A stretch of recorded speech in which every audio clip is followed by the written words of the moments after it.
welcome to Evolutionary Men. I'm your host, Jason Lange. Let's get started.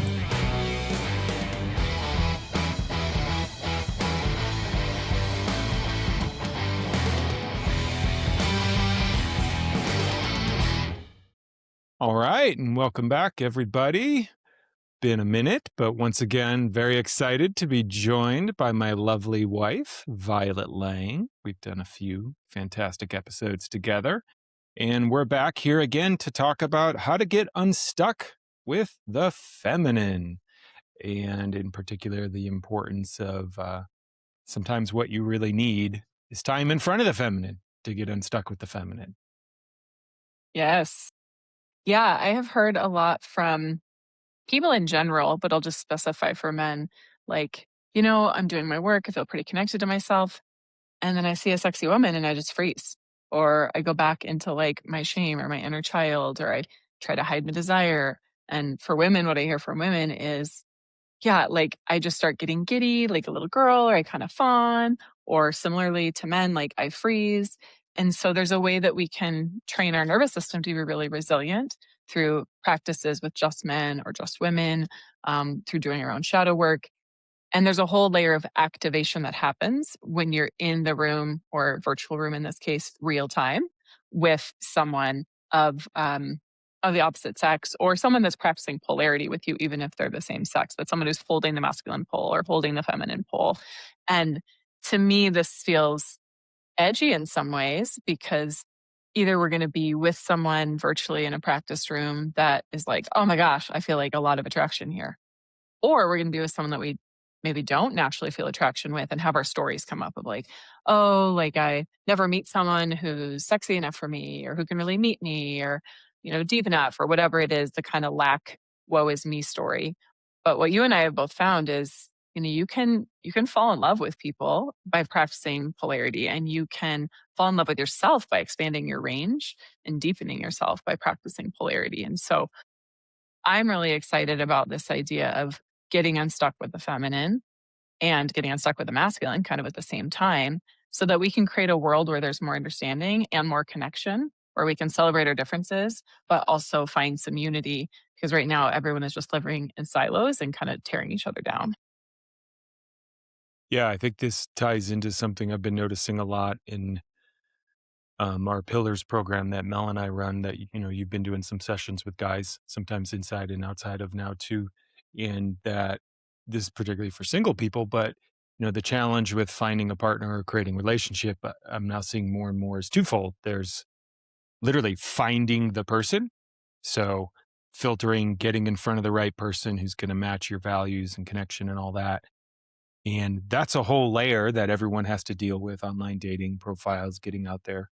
But then there's the second part, which is what happens when you're actually in front of that person.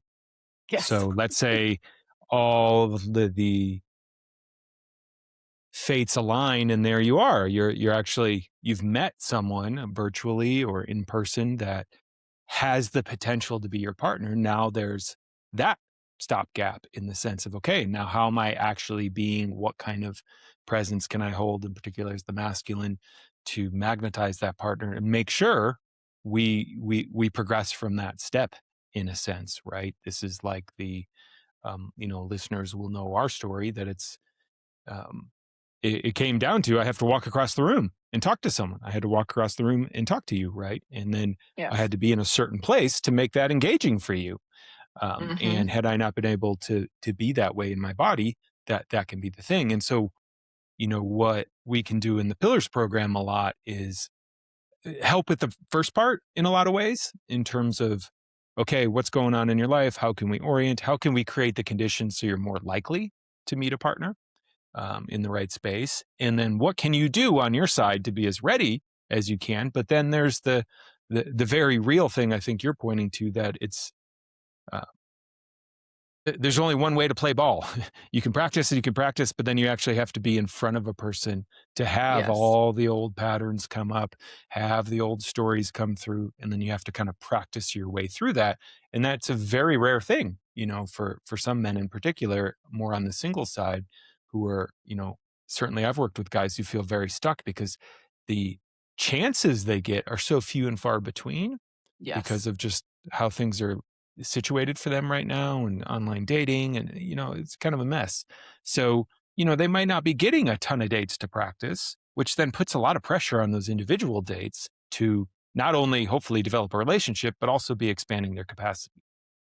Yes, absolutely. I mean, to me, it's a tragedy that men have so few experiences with women because the distortions of online dating and the profiles, the AI sex bots, and not to mention just the fear that some women carry and the unfortunately modern culture that's now like, oh, men are predators. And it's like, fuck, we're just, again, like creating more and more boundaries for people to see and be with and grow with someone who has integrity, who is willing to do the work. And I want to tell like a little story from the perspective of the feminine as a corollary to maybe inspire or get men to think about this in a different way. So I have a client that I'm working with, and her growing edge right now is to really embody her sexuality. Now, she has told me from the beginning, well, I rarely see men and meet men that I would even want to be sexual with or do that, like have that connection with. So why do I have to do that now? And I'm telling her the flower opens and the bee appears, right? Like if you're waiting to connect your sexuality until you find your partner, you're not going to find your partner. And the corollary with men is like if you're waiting to get experience with the feminine until conditions are just right or until, the apps start working in the favor of men or until culture like celebrates the masculine more, you could be waiting. And so I think it's opportunity for men and women to be like, okay, shit, this is an edge for me. I need to do my work and I need to grow in my range. And that's the cool thing is that like you and I, Jason, are partners, but we're also practice partners. We're also like trying to grow in our range of the things that we can bring, the energies and textures we can bring with each other. So if you're a couple, you can still do this type of work. If you're a man in partnership, you can still do this type of work, obviously in a way that's really respectful of your partnership, or joining containers with your partner and being like, okay, we're going to be in breakout rooms by ourselves. We want more passion. We want more boldness. We want more fullness of who we are. Um, and really, it's that process of being led through something. And we've talked about this with evolutionary couples, but I want to talk about it with singles too. Is that one of the amazing parts of dating you was that you brought structure. You brought the little like deck of cards for authentic relating. You brought prompts. You planned great dates. And I see now like that took something, right? That took a body of experience that you already had with authentic relating, a willingness to put yourself out there and be like, hey, I want to try this thing with you, or I planned this, tango dance with you, and I didn't even tell you like where we're going. And I think for some men who've been burned quite a bit or who haven't had very many experiences with women, maybe even haven't been sexual with a woman, it's like, oh, like, do I really want to take that big of a risk? And so when you are in a co-ed practice container where that's the game that we're playing and that's the roadmap that we're walking, you get to relax and just be like, okay, the leader of this container is going to worry about keeping safety. So I don't have to pretend to be the good guy because I don't want the woman to think that I have an agenda. It's like, no, crystal clear, we're just practicing. It's not about like me trying to get a date with this woman. And then also crystal clear is that I don't have to bring all the structure as a man. Like someone else is giving me the prompts and leading me through embodiment practices and helping me find these different layers of myself and giving me a time to be vulnerable. Because what I've seen through my Radiant Love program, which was co ed, and then through some workshops that I've been leading that are co ed, both men and women, but we have these stories of like, well, no one would ever want me because of XYZ, or I can't possibly tell this person about this part of me. And I can say through the curiosity games that I've been playing with some of the pillars guys that the times that I'm leaning in the most are when they are sharing their vulnerability from an embodied presence. And sometimes that's erotic, sometimes that's not, but just like this full-hearted, courageous, like vulnerable share. And so both men and women sometimes hold in because they're like, oh, this is a reason I can't find partner. And when we break through that barrier and say, actually, I'm going to share this part of me, whether it offends this person or not, because it's actually a really low risk situation that I'm in. And then we see that the person leans in or lights up or meets us with softness and grace. And it's like, oh, wow, I've been carrying this for maybe a decade and it's actually not a big deal. And the other caveat that I want to make is that not only is it hard sometimes to get experiences with the feminine or for women to get experiences with the masculine, it's actually also hard to find experiences that are attuned. It's like, I don't expect anyone to just go out there and be like, "Oh, practice vulnerability with every man you meet or every woman you meet." It's like you and I work with people who have already done some of their personal work and some of their embodiment and some of their consciousness so that you know that you're going to be having, even if it's not like the most sexy experience of your life, maybe there is some erotic energy that you're like, "Wow, that wasn't a texture I was expecting. Like, that's exciting. That's enlivening to me." Okay, it wasn't super erotic, but I feel nourished in a way that like I didn't even know I needed that flavor of the feminine. So we're kind of talking about this program called the Love Field that I am opening this summer. It's a co-ed practice group, and beyond practice, it's also about healing.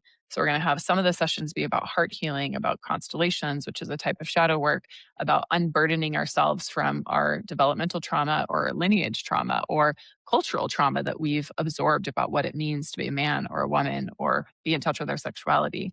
And then we're also going to be doing the embodiment practices to get into our body in a co ed space. So you can be like, ooh, this feels great. There's like 13 women on this call that are like finding their pleasure and I can hear them moaning. Like, that feels great.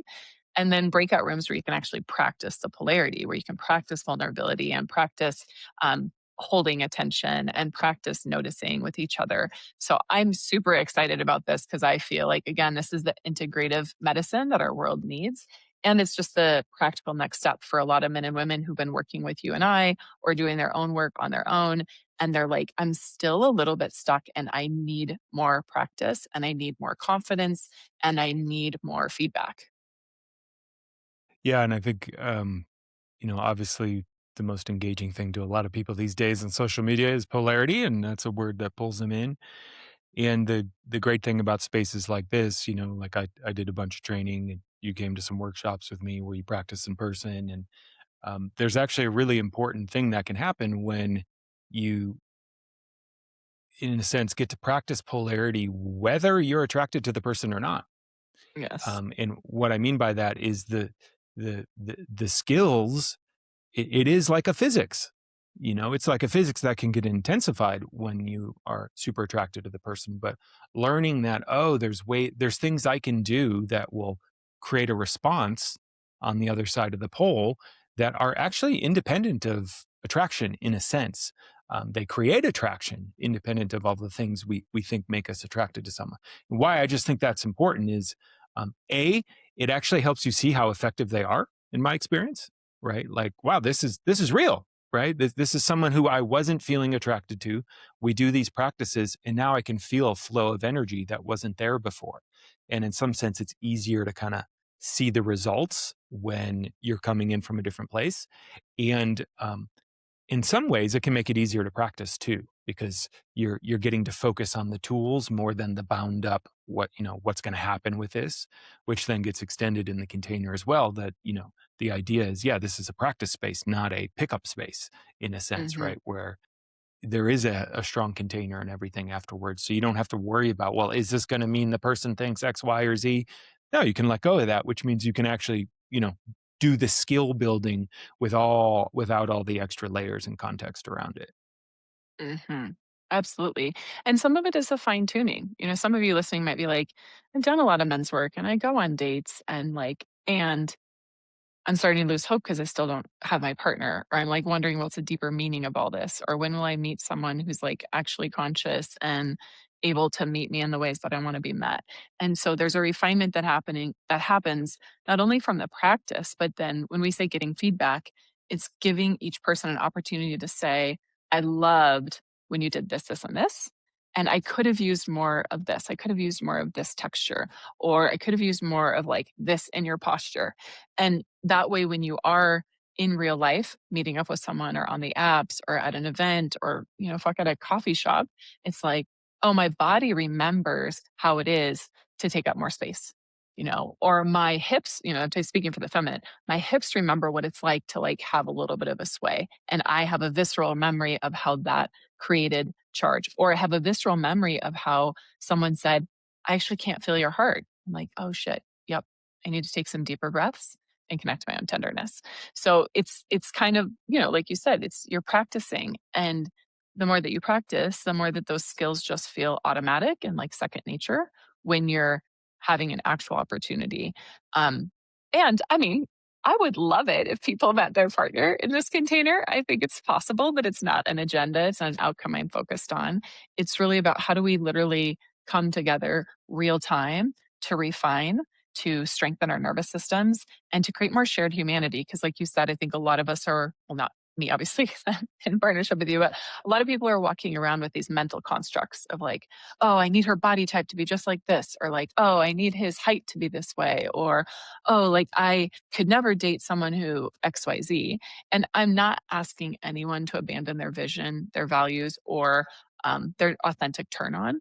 But I am asking us to like get a little bit out of our heads and our constructs about men and women and dating and get more into that real time experience because you might just find that you're at the grocery store and maybe don't meet someone that's going to become your partner, but you're like, wow, I like had an erotic exchange of energy just by the way that I walked through the aisle. And I noticed that woman looking at me. And so if you're a man, you're like, I'm starting to walk through the world differently, whether I have my partner or not. Like, fuck, it feels great to be noticed by women. Or it feels great to like not be in my head about what should I say and just be feeling the erotic energy and the presence that I'm bringing. And, you give all sorts of challenges to your guys and pillars to bring the work into the world. And I give challenges to my women too, but it's different. There's a level of accountability when it's happening real time and you're getting feedback in the moment. And this is both a beginner practice and a mastery practice. Like you could spend the rest of your life doing polarity practice and keep learning more about yourself and about your patterns of attraction. And you can be doing it in the beginning where you're like, shit, I'm getting out of a divorce and I haven't dated in 15 years and I don't know what the fuck I'm doing. Yeah, totally. That seems really key. And, I like what you said. It's something we really work a lot with pillars on of, yeah, reformatting the expectations of what you think a partner is going to look like or the checklist so many people walk through life with, which, you know, there's a certain degree of you want certain values-based thing and non-negotiables, but a lot of times those lists block you from actual experiences that are, people who are really available to you in front Your of own you. cock And blocking. yeah, exactly. And that the other piece too, right? A huge part of all the work I do with men is, yeah, the art of learning to receive feedback, and that feedback is how we grow. And one of the challenges and real pain points, particularly single men I work with, is the system doesn't really. It's not conducive to healthy feedback right now in the actual Hmm. dating scene. Most Absolutely. people don't have the skills for how to give the feedback, and so they just ghost, or they make up Hmm. the, you know, there's all these branches that Friend go, zone. but Friend zone. yeah, friend zone, or I disappear, or, whatever it is. I'm just too busy in life instead Hmm. of, the feedback about just, yeah, here's the honest truth. Here's what I enjoyed about being with you. And here's, what I could use more of again, that frame, we all use in that. Getting that can be so key because otherwise you just, you can just go out and keep having the same dating experiences because you don't know what is not exactly working until someone tells you, right? And Exactly. getting delivered that feedback in a loving, safe way, I think is such a game changer, potentially for so many people, for men and women alike. Yeah, totally. I mean, we're coaches, we're not guardian angels, right? Like we can't literally be on your shoulder on a date and be like, "Oh, you totally closed your heart and made a sarcastic comment and like that shut him down," you know? I'm speaking like if I was coaching a woman. Or, "Oh, like you kind of collapsed your shoulders and went into your like kind of younger self and like she stopped feeling you and she wondered what was going on. So she turned around and like started talking to her friend and then the moment passed." Like we aren't there in those micro moments. So we're doing the best that we can to get people 80% of the way. But there's this another other layer that really needs to happen. Um, yeah, and I think that sometimes feeling stuck then becomes an identity. Like, "Oh, I'm just not good with men yet women," or men just don't notice me," or like I mentioned with that woman, "I just don't see, attractive people." Um, and Hmm. it's like when we do the work ourselves, the things start shifting, right? Like, I think we've shared this part of our story, but I'm just gonna share it again. When I had the dream about Jason before meeting him in real life, it was the same night that he was doing an ayahuasca ceremony that was all about wanting to be met by the feminine. So we were both doing our work in individual ways, getting more and more clear on what we want. And while I think polarity is really important, I do just want to make a distinction that sometimes we then let that become just another box of like, oh, I'm not masculine enough, or I'm not feminine enough, or like, oh, I should want a partner who is, you know, whatever some of my clients say, like a Viking, like that sort of like warrior energy. But when I really drill down with them, they're like, I actually just want to feel safe and that I can be as Mhm. fiery as I need to. I'm like, well, you don't have to be the Viking to bring your fire and to be held and safe in your fire. You might actually need like a mountain man who's just super connected to the earth and has like a heart of gold and is more introverted. Like, this is just an example of we think we know what we need and want, and I don't want polarity to be a box around that because I also talk to men sometimes when I'm doing the pillars challenges and stuff. And they're like, I actually just kind of want to be held by the feminine. Like, I want to be nurtured by her. I want to feel her unconditional love. And I guarantee there's women out there who have told themselves, I can't do that because then I'm a being his mother and then there's no polarity. And I'm like, what if you bringing that nurturing feminine is exactly the type of polarity he needs? And so we get to play with not only our ideas of what we think we want, but what we think the impact will be when we can play with the different flavors. And we've talked about this before, but part of polarity is light and dark. Um, Bringing our darkness, our witchiness, our, primal desire. And part of it is the more like celestial, angelic, nurturing. But you could also say that as like giving and taking, being vulnerable and Mm. being more closed off, being more friendly, being more sexual. Like there's 5 million polarities that you could do because a polarity just means an opposite. And in the love field, we're actually going to be playing with reverse polarity as well. So that if you are a woman, you can have a chance to do a masculine embodiment practice and be like, wow, that's not easy. That's actually not easy for me to do. Or, you know what? This is really easy for me to do. And therefore, I need to be even more aware when I'm walking through the world if I want to create polarity. So I think it's going to create, and I know it's going to create from other courses that I've done and other like date nights you and I have led, more compassion and empathy for each other that we might think, oh, I just want someone who can XYZ. But like actually meeting someone like that requires a level of humanity and compassion that maybe we've been withholding out of fear of getting hurt. Yeah, and, just to kind of play the other side there too about the first thing you put around, mothering, nurturing energy and attraction. There can be a shadow side of that, and I've definitely worked with men's who want a mom, and then that's not so erotic.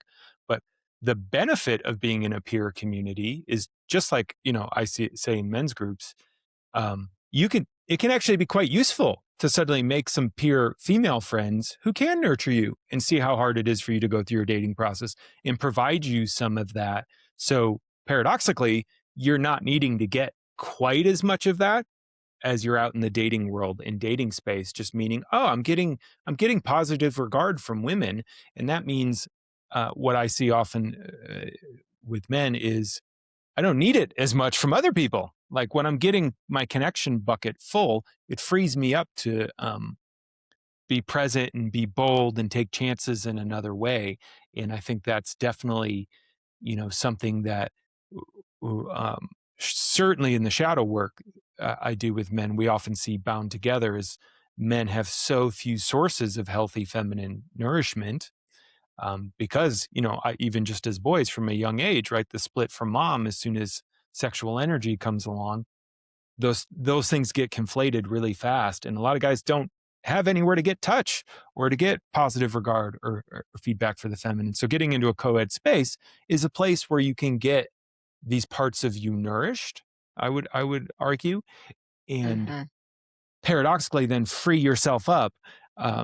Which doesn't mean you can't then get that from a potential partner, but it feels very different when you're coming from a place of nourishment versus, oh my God, I need something from you. Yes. And you and I have shared this before.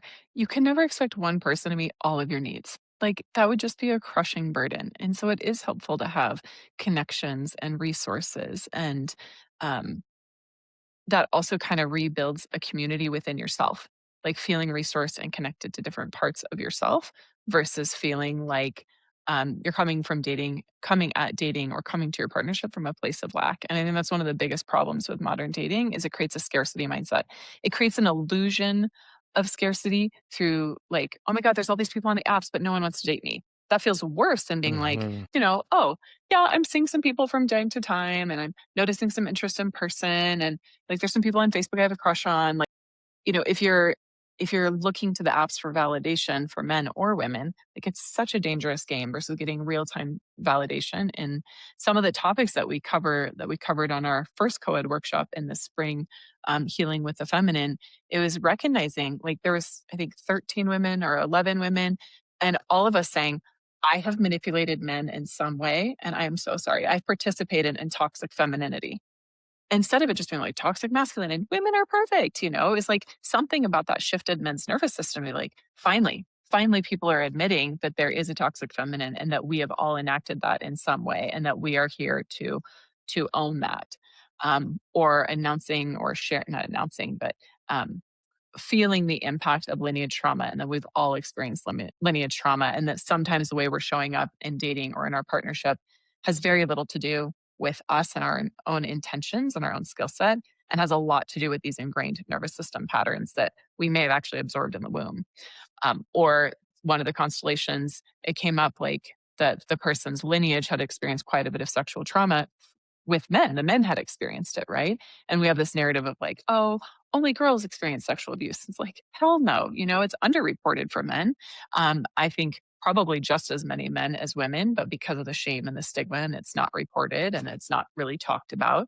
And so in the room, being able to say and have multiple women validate, like, men experience sexual abuse too, and it's absolutely not okay. And it is okay for them to be a victim. And it is okay for them to say, this happened to me. And it is okay for them also to be seen just as virile and just as sexy and just as masculine, even if they experience sexual trauma from a man. It doesn't take away their amazingness. Um, so I feel like in some ways doing co-ed work is edgier, right? For some people, right? Some people being in the same sex container is actually edgier because maybe they experience most of their trauma like from the same sex. But there's a way that being in a co-ed container can be edgier at times, but I have seen that the impact of the healing goes faster because there's more there. There's the masculine and the feminine there. There's ability to heal mama wounds and daddy wounds. There's ability to like heal from past partnerships and just not have to hold it on your own. It doesn't take away from needing to have safe spaces where we can do work just with men or just with women, but it's an additive that I think most people don't realize that they're missing.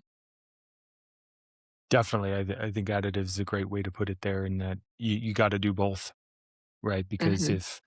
if you're just jumping into co-ed containers because you don't trust men, that's going to show up in your relationship to the feminine, and vice versa. If you're a woman who doesn't fully trust women, so you just gravitate towards men and the masculine, that's going to impact things too, particularly in a long-term relationship. Because if your partner can't be resourced, that falls on you. And, I see that in so many men I work with. And one of the big things they change is, wow, actually, I can get a lot of my resource from men. And then that actually makes me feel safer to my partner rather than I'm needing to get everything from them and vice versa. And, to be frank, it's one of the big red flags we'll often point out when we're working with men. If they get into a relationship with a woman and she has no women around her, that Mhm. often is a pretty big reveal that there's something unhealed there that's going to be Mhm. kind of pushed onto you as a man, and that's can be very challenging. So you got to do both,